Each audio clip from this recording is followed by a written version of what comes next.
Assalamualaikum warahmatullahi wabarakatuh. Kami akan mempresentasikan piranti interaktif yaitu dengan objek smartwatch. Ada beberapa poin yang perlu kami sampaikan. Yang pertama yaitu pengertian smartwatch, yang kedua kelebihan smartwatch, yang ketiga kekurangan, yang keempat faktor ergonomis, yang kelima tantangan smartwatch, dan yang terakhir yaitu inovasi dari smartwatch.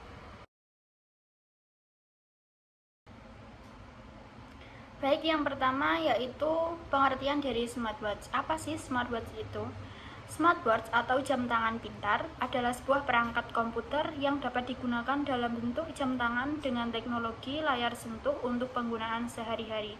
Alat elektronik yang satu ini memiliki banyak fungsi dan manfaat sehingga penggunaannya tidak hanya untuk mengetahui waktu tertentu saja, namun juga menyediakan berbagai macam fitur yang sangat berguna dalam kehidupan sehari-hari.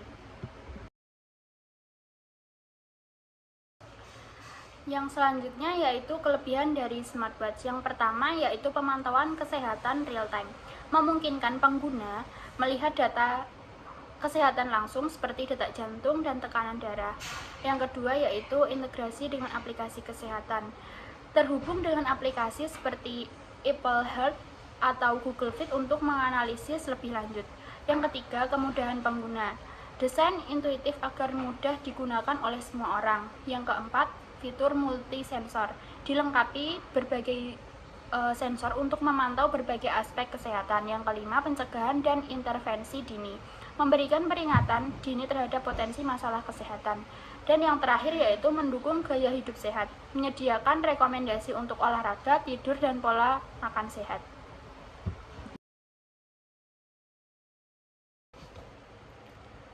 Kekurangan smartwatch. Yang pertama ada validitas dan akurasi data. Yaitu data harus akurat untuk mencegah kesalahan dalam diagnosis atau pengambilan keputusan. Yang kedua ada integrasi dengan sistem kesehatan. Teknologi harus kompatibel dengan sistem kesehatan yang sudah ada agar data dapat dimanfaatkan dengan baik. Yang ketiga ada privasi dan keamanan data. Data kesehatan sensitif dan harus dilindungi dari kebocoran atau penyalahgunaan. Yang keempat, ketergantungan pada teknologi. Gangguan sistem bisa berdampak besar jika tidak ada alternatif lain. Yang kelima, daya tahan baterai. Perangkat harus memiliki baterai yang tahan lama agar tetap dapat digunakan secara optimal. Yang keenam, keterbatasan fitur. Tidak semua teknologi memiliki fitur lengkap yang bisa membatasi manfaatnya. Faktor ergonomis smartwatch. Yang pertama ada desain dan ukuran. Desain dan ukuran smartwatch yang ergonomis memungkinkan pengguna untuk menggunakannya dengan nyaman dan mudah. Faktor-faktor yang perlu dipertimbangkannya adalah ukuran yang sesuai dengan pergelangan tangan pengguna, bentuk yang ergonomis untuk memudahkan penggunaan, desain yang minimalis dan tidak terlalu kompleks. Yang kedua ada bobot smartwatch yang ergonomis, tidak terlalu berat sehingga tidak menyebabkan kelelahan atau ketidaknyamanan saat digunakan. Faktor-faktor yang perlu dipertimbangkan adalah bobot yang ringan dan tidak terlalu berat. Yang kedua ada distribusi bobot yang seimbang untuk memudahkan penggunaan. Yang ketiga ada material. Material smartwatch yang ergonomis harus nyaman digunakan dan tidak menyebabkan iritasi kulit, yaitu material yang hipoalergenik dan tidak menyebabkan iritasi kulit, material yang tahan lama dan tidak mudah rusak, material yang mudah dibersihkan dan dirawat. Yang keempat ada tampilan dan antarmuka. Tampilan dan antarmuka smartwatch yang ergonomis harus mudah digunakan dan memudahkan pengguna untuk mengakses informasi yang dibutuhkan. Faktor-faktor yang perlu dipertimbangkan adalah ukuran teks yang cukup besar untuk dibaca dengan mudah, warna yang kontras dan mudah dibaca, antarmuka dan intuitif dan mudah digunakan. Yang kelima ada penempatan sensor. Penempatan sensor smartwatch yang ergonomis harus memudahkan pengguna untuk mengakses fitur-fitur yang dibutuhkan. Faktor yang diperlukan yaitu penempatan sensor yang strategis untuk memudahkan pengguna, jarak antara sensor yang cukup untuk memudahkan pengguna, Desain yang memungkinkan pengguna untuk mengakses sensor dengan mudah. Yang keenam, ada fungsi taktil. Fungsi taktil smartwatch yang ergonomis harus memudahkan pengguna untuk mengakses fitur-fitur yang dibutuhkan.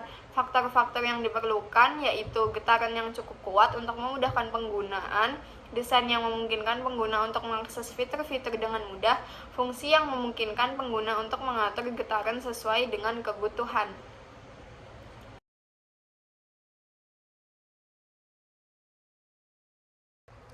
Lalu yang selanjutnya ada tantangan dari smartwatch. Yang pertama ada akurasi sensor. Pengumpulan data kesehatan dapat terpengaruh oleh posisi pemakaian, warna kulit, dan faktor eksternal lainnya sehingga akurasi tidak selalu konsisten. Yang kedua ada privasi dan keamanan data. Smartwatch mengumpulkan banyak data pribadi yang rentan terhadap peretasan atau penyalahgunaan jika tidak dilindungi dengan baik. Yang ketiga ada keterbatasan daya tahan baterai. Penggunaan fitur seperti pemantauan kesehatan dan koneksivitas yang terus aktif membuat baterai cepat habis, memerlukan pengisian ulang yang sering. Keempat, interoperabilitas. Tidak semua smartwatch kompatibel dengan semua perangkat. Seringkali hanya berfungsi secara optimal dalam ekosistem tertentu, seperti Apple Watch dengan iPhone. Yang kelima, ada adopsi penggunaan. Banyak sekali orang yang masih menganggap smartwatch sebagai perangkat sekunder yang tidak esensial. Ditambah harga tinggi yang membuat adopsinya lebih lambat. Yang keenam, ada keterbatasan fitur. Layar kecil dan keterbatasan perangkat keras membuat pengalaman pengguna kurang nyaman dibandingkan dengan smartphone, terutama dalam mengetik atau menelpon.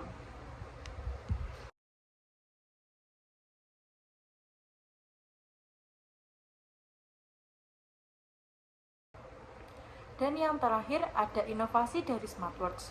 Pertama yaitu adalah koneksivitas 5G. Dengan dukungan 5G, smartwatch akan memiliki kecepatan internet yang lebih tinggi dan latensi rendah. Ini memungkinkan streaming data kesehatan secara real time, panggilan video tanpa lag, dan pengalaman penggunaan yang lebih seamless tanpa bergantung pada smartphone. Yang kedua ada augmented reality atau AR.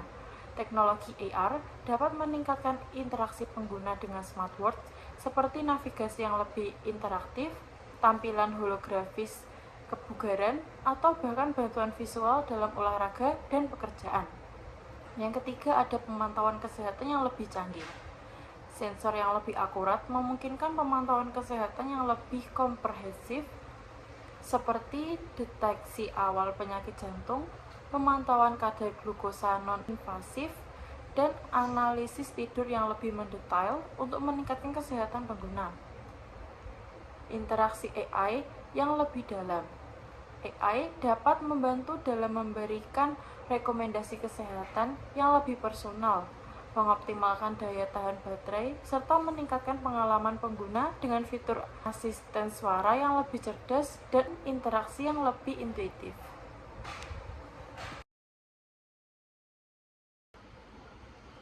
Cukup sekian materi yang dapat kami sampaikan, kurang lebihnya mohon maaf. Wassalamualaikum warahmatullahi wabarakatuh.